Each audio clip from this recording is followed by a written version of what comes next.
السلام علیکم۔ دنیا میں ہر قوم کو عروج اور پھر زوال ہے، یا زوال اس کے بعد عروج اور پھر زوال ہے۔ اللہ سبحانہ تعالیٰ کی یہ ایک سنت ہے کہ وہ ہر چیز کو، جیسے انسان بچہ ہوتا ہے، کمزور ہوتا ہے، پھر اس کو جوانی دیتا ہے، مضبوط ترین ہوتا ہے، اس کے بعد پھر اس کو زوال ہے۔ لیکن پاکستان ایک ایسا ملک ہے جو زوال سے زوال ہی دیکھ رہا ہے۔ قائد محمد علی جناح نے پوری کوشش کی اور زوال کو ایک جگہ پر روکا، لیکن جیسے ہی قائد شہید ہو گئے، اس کے بعد سے اب اس زوال کو پھر عروج کا زوال ہے۔ جیسے خان صاحب نے ابھی جیل سے پیغام بھیجا کہ ملک کی اکانومی، حالات، ہر چیز تباہ کرنے کے بعد اب ہمارے اخلاقیات کو مکمل طور پر تباہ کرنے کے سر پر ہے۔ زوال کا ایسا عروج جو شاید ہی کسی قوم نے پہلے دیکھا ہو۔ یہ کہانی لندن پلان سے شروع ہوتی ہے۔ لندن پلان جو تھا، جو لندن میں ایک سازش ہوئی تھی، خفیہ دورے اور نواز شریف سے جو ملاقاتیں ہوئی تھیں، اس میں یہ فیصلہ ہوا تھا کہ عمران خان کو نااہل کرنا ہے، نہ صرف نااہل کرنا ہے، متعدد اور کیسز بھی بنانے۔ اور لندن جانے سے پہلے مریم نواز نے جو ایک پریس کانفرنس کی تھی، اس میں بھی انہوں نے یہی اعلان کیا تھا، ان کو گرفتار کرنا چاہیے، ان پہ مقدمے چلنے چاہیے۔ اور رانا ثناء اللہ نے کہا بالکل اس پہ کام کرتے ہیں۔ اور اس کے بعد ہم نے دیکھا متعدد سلسلے شروع ہوئے، چونکہ فیصلہ ہو چکا تھا کہ عمران خان کو نااہل کرنا ہے، تو آج اس فیصلے پہ باقاعدہ عمل کیا گیا، اور یہ پہلی قسط ہے۔ اور کرتا دھرتا نے لندن پلان کو لوگوں کو دکھانے کے لیے حافظ صاحب کے پورا 1 سال ہونے کے بعد اپنا مین نقطہ کل پورا کر لیا، اور میاں صاحب بے عزت بری ہو گئے۔ پچھلے 4 سال تک جبکہ وہ مفرور تھے، مفرور کرایا گیا، وہ بھی 50 روپے کے اسٹامپ کے اوپر، اور پھر جس نے وہ جھوٹا اسٹامپ دیا اس کو بعد میں وزیر اعظم بنا دیا گیا۔ ہائے زوال کا عروج۔ میاں صاحب جب فرار ہوئے، وہ اپنے اسی گھر کے اندر رہتے رہے جس گھر کا انہوں نے جواب دینا تھا۔ زوال کا عروج۔ اور اس پر دیکھیے سپریم کورٹ کے فیصلے کو ہائی کورٹ جو ہے وہ ختم کر دیتی ہے۔ اس پر سائرہ بانو نے کیا خوب کہا ہے۔ وہ کہتی ہے کہ نواز شریف کو عدالتوں سے معافی ایسے مل رہی ہے جیسے میت کو لوگ اللہ کی رضا کے لیے معاف کر دیتے ہیں۔ زوال کا عروج۔ ایک نہایت ہی گھٹیا انسان کا بیٹا جو اب مر چکا ہے، اور اس کا بیٹا اب اس کی جگہ لے چکا ہے، سینیٹر عفنان، وہ کہتا ہے جی ملکی مفاد میں یہی ہے کہ نون لیگ سادہ اکثریت میں ہو، کیونکہ اتحادی اور چھوٹی جماعتیں بلیک میل کرتی ہیں۔ واہ واہ واہ، فرمائشیں، اوقات دیکھیے اور فرمائشیں دیکھیے۔ پھر ہمارے کمپنی والے کہتے ہیں کہ ہمارا سیاست سے کوئی تعلق نہیں ہے، ہم نے پچھلے سال تہیہ کیا تھا، ہم آئین کی بالادستی کو قائم رکھیں گے۔ پھر چند ہی دنوں بعد وہ اس کو ایسے جھوٹا ثابت کرتے ہیں کہ اندھا بھی دیکھ سکے۔ زوال کا عروج یہاں تک پہنچ چکا ہے کہ عمران خان کو ویسے تو یہ ہرا نہیں سکتے، وہ مرد مجاہد قائم ہے، اور خان صاحب کو جیل میں رکھنے کا آپ طریقہ واردات دیکھیے، جوڈیشری، سیکیورٹی ادارے سب کچھ استعمال کرنے کے بعد جب کوئی چیز نہیں رہ جاتی، جب یہ اٹک جاتے ہیں، تو پھر کابینہ کا استعمال کیا جاتا ہے، اسی کابینہ کا جس کابینہ کے تحت خان صاحب نے ملک ریاض سے پاکستان کا پیسہ سپریم کورٹ کے اکاؤنٹ میں کابینہ کی منظوری سے منگوایا تھا۔ اس کیس کے اندر خان صاحب اندر ہیں، اور خود اسی کابینہ سے جب جوڈیشری وغیرہ ہر قسم کا ہتھ کنڈا آزما کر جب کچھ حاصل نہیں ہوتا، شرمندگی منہ پر لتر پڑتے ہیں، تو یہ اسی کابینہ کو استعمال کر کر پھر اپنا مقصد حاصل کر لیتے ہیں۔ جیسے کہ عدالت نے ہی کہا، انہی کی عدالتوں نے، کہ خان صاحب کو فیئر ٹرائل دیا جائے۔ جیل کے اندر کون سا فیئر ٹرائل ہوتا ہے؟ خان صاحب کو پیش کرنا تھا، ڈرامے بازی ہوئی، اس کے بعد پھر دوبارہ کابینہ سے ایک منظوری دے کے کہا گیا کہ جی خان صاحب کا ٹرائل پھر جیل میں ہوگا۔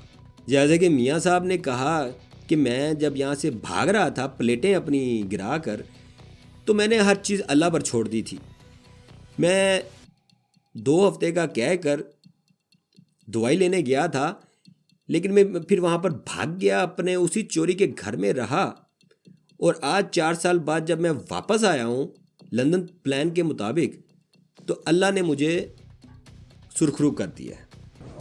میں نے تو معاملات کو اللہ پہ چھوڑا تھا، اللہ تعالیٰ نے آج سرخل کیا ہے۔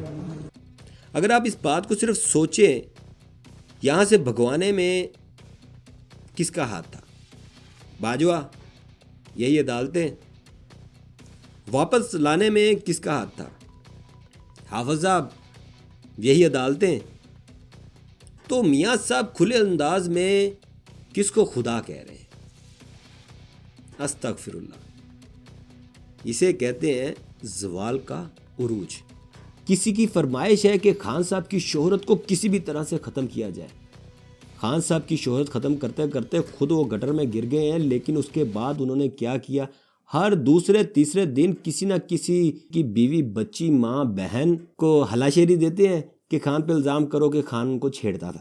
عروج کا زوال یہ دیکھیے کہ پاکستان کی ہسٹری میں، بلکہ بر صغیر کی ہسٹری میں سب سے اچھے ڈرامے بنانے والے، ملی نغمے، گانے بجانے کا کام کرنے والے، ان کا لیول اب یہ آ گیا کہ خاجرہ جیسی ایک عورت جو اتنا چلی ہے کہ اس کے چل کے اس کے منہ سے پتہ لگتا ہے کہ شاید منہ کے بل چلتی رہی ہے، اس سے کتاب لکھوا دی، اور کتاب کا حال دیکھیے یہ حکیم چودھری کے مطابق وہ کتاب کا کیا کہتا ہے۔ اور ابھی بھی پبلش نہیں ہوئی، اس کے اوپر کسی پبلشر کا نام نہیں ہے، اس کے اوپر کوئی پریس ٹیگ نہیں ہے، یہ خود آپ نے چھاپ کے، اور یہ پرنٹڈ بھی نہیں ہے، پرنٹڈ فارم نہیں ہے، یہ آپ نے پرنٹ جو آپ عام پرنٹرز ہوتے ہیں اس کے اوپر پرنٹ کر کے آپ نے بائنڈنگ کی ہے، بائنڈنگ بڑی کمزور ہے اس کی، اور سر میرے پاس جو بجٹ تھا اس میں اتنا ہی کام ہو سکتا۔ تو یہ لیول رہ گیا ہے، یعنی پھٹی پرانی کتابیں، پھٹی پرانی عورتوں سے خان کے اوپر الزام لگا رہے ہیں۔ جناب علی، یہ آپ سے نہیں ہوگا، آپ اتنا اور کتنا گریں گے؟ آپ نیچے سے تو گڑھا جو آپ کھودی جا رہے ہیں، وہ